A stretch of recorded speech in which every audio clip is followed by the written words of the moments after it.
መጣና እስልምናን ተቀበልኩኝ አለ። በእርሳቸው ዘንድ ተቀበለ እንደ ማንኛውም ሰው።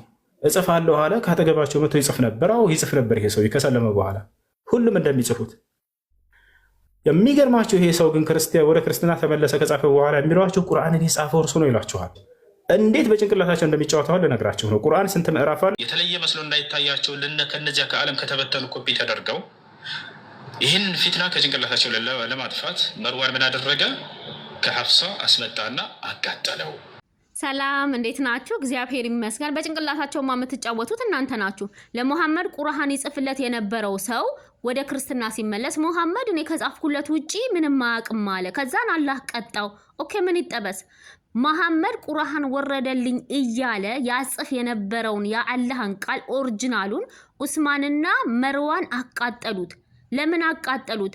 ኡስማን ኮፒ ስላደረገ ከኦሪጂናሉ ጋር የተለየ መስሎ እንዳይታያቸው ኦሪጂናሉን ቁርአን አቃጠለው። በመሐመድ ላይ የወረደውን የፈጣሪን ቃል ሙሐመድ እስኪሞት ድረስ ቤቱ ነበረ።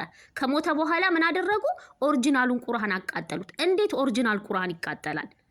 መቃጠል ካለበት ሰዎች ስተት ነው ብለው ካሰቡ የተለያየ ከመሰላቸው ኮፒው ይቃጠላል እንጂ ወይ ደግሞ አይ ኮፒውም ኦሪጂናሉም አንድ አይነት ነው ለማለት ለታሪክ ይቀመጣል እንጂ እንዴት ኦሪጂናል ቁርአን ይቃጠላል? እንዴት የፈጣሪ ቃል ይቃጠላል? እኛ እኮ ጥያቄያችን ይሄ ነው። እንዴት ለምን አቃጠለው? ኡስማን መሐመድ ላይ የወረደው የአላህ ቃል ስላላሳመነው ነው የራሱን ሐሳብ ጽፎ የመሐመድን ሊያቃጥል የቻለው? አንድ አይነት ቢሆንማ ይቀመጥ ነበር እኮ። ጥላት ቢሆን ያቃጠለው ምንም ችግር አልነበረውም። ግን ወዳጅ ነው ያቃጠለው። ኡስማን ሰሃባን ያቃጠለው። እንዴት እንዲህ ሊያረግ ቻለ?